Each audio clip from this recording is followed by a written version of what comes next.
여러분 안녕하십니까? 김성애입니다. 여러분 얼마 전 중국의 대하 영화 공자가 상영됐었는데요.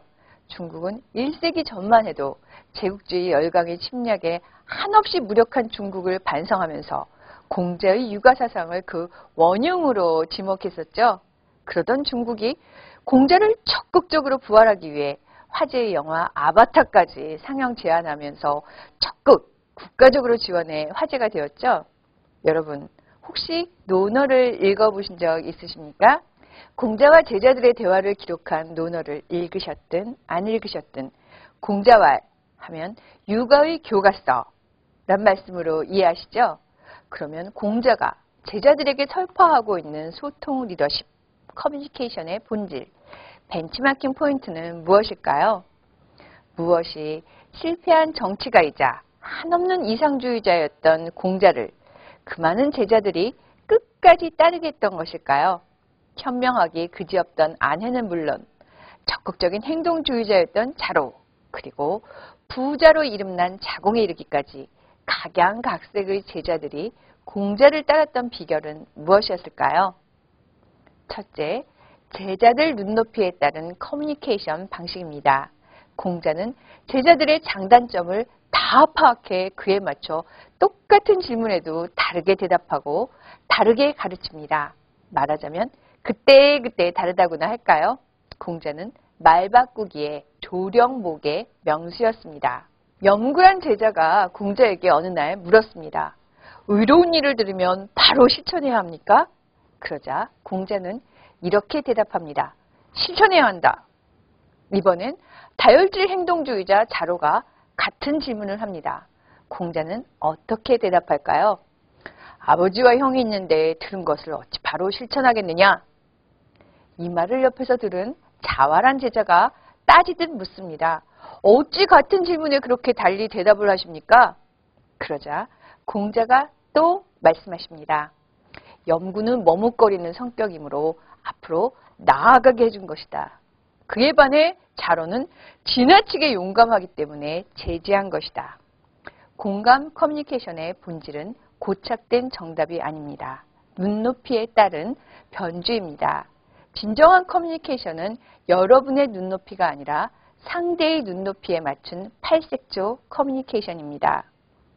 둘째, 위기시 빛나는 휴머니즘 커뮤니케이션입니다. 정말 훌륭한 커뮤니케이션은 위기시에 빛납니다. 전시가 아닌 평화시에는 누구나 리더십을 발휘하는 100가지 좋은 말을 할 수 있습니다.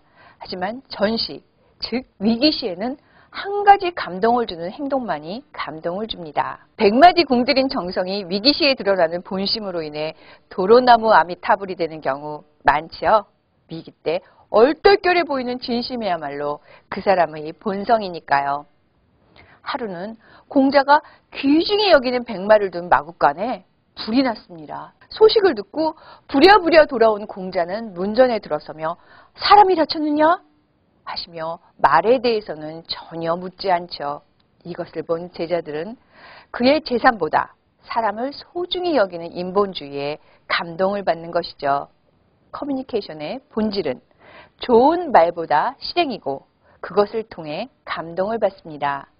만일 이때 공자가 마국간 화재에 대해 추궁을 하거나 백마가 죽은 것에 대해서만 애도를 하고 제자의 안위를 챙기지 않았다면 어땠을까요? 그가 평소 말한 인이란 유교의 키워드는 호소력을 잃었을 겁니다.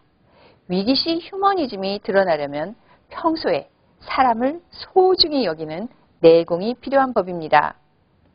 셋째, 사람들의 의견을 수렴하라입니다. 각각 제자들의 문제점을 다 파악하고 있으면서도 공자는 먼저 자신의 의견을 제시하는 법이 없습니다. 제자들의 말을 우선 듣고 나중에 하나씩 문제점을 지적하며 자신의 도를 나중에 가르쳤습니다. 그러기에 제자들은 공자와 대화할 때 그가 일방적으로 가르치는 게 아니라 자신의 의견을 편다고 생각할 수 있었던 것입니다. 어느 날 공자가 제자들에 둘러싸여 두런두런 보통 때와 다름없이 이야기를 나눌 때였습니다. 한 제자가 달려와 제 나라가 공자의 조국인 노나라를 공격하려고 군대를 일으켰다고 급한 소식을 알립니다. 이때 공자는 일사불란, 자신이 나서서 해결책을 제시하지 않습니다. 공자는 제자들에게 의견을 구합니다. 제 나라가 우리 노나라를 공격할 것이라는 예상은 했지만 이렇게 빨리 올 줄은 몰랐다. 우리 노나라가 초나라에 의지하면 진이 가만두지 않으려 하고 진에 의지하면 초나라가 공격하려고 덤벼들고 제 나라를 조심하지 않으면 언제 공격을 당할지 모르는 형편에 놓여 있다. 노나라는 이처럼 강력한 세 나라의 틈바구니에 끼어 있는데 어떻게 해야 이 어려운 상황을 빠져나갈 수 있겠느냐. 공자가 제자들에게 의견을 묻자 제자들은 각자 앞다투어 자신들이 생각하는 현명한 방법을 이야기합니다. 만일 공자가 아무리 현명하다 한들 그의 독단적 해결책만을 내놓았다면 기껏해야 1.5인분 이상의 아이디어는 내기 힘들었을 겁니다. 하지만 그는 여러 제자들의 아이디어를 모았기에 4인분, 아니 5인분, 그 이상의 아이디어를 모으고 판단해 현명한 해결책을 제시할 수 있었던 겁니다. 공자말 공감 커뮤니케이션 포인트는 눈높이형 팔색조 커뮤니케이션을 하라. 다음으로 위기시에 한마디 인간미 물씬한 커뮤니케이션이 평상시 10마디 훈화보다 효과적이다입니다. 셋째, 의견을 수렴하라입니다. 여러분은 혹시 여러분 자신의 1인분 아이디어를 내느라 천정긍긍 애를 쓰지는 않으십니까? 주위의 의견을 듣고 수렴하십시오. 정말 훌륭한 디시전 메이커는 1인분의 아이디어를 발표하는 사람이 아니라 10인분의 아이디어를 모을 줄 아는 사람입니다. 여러분, 감사합니다.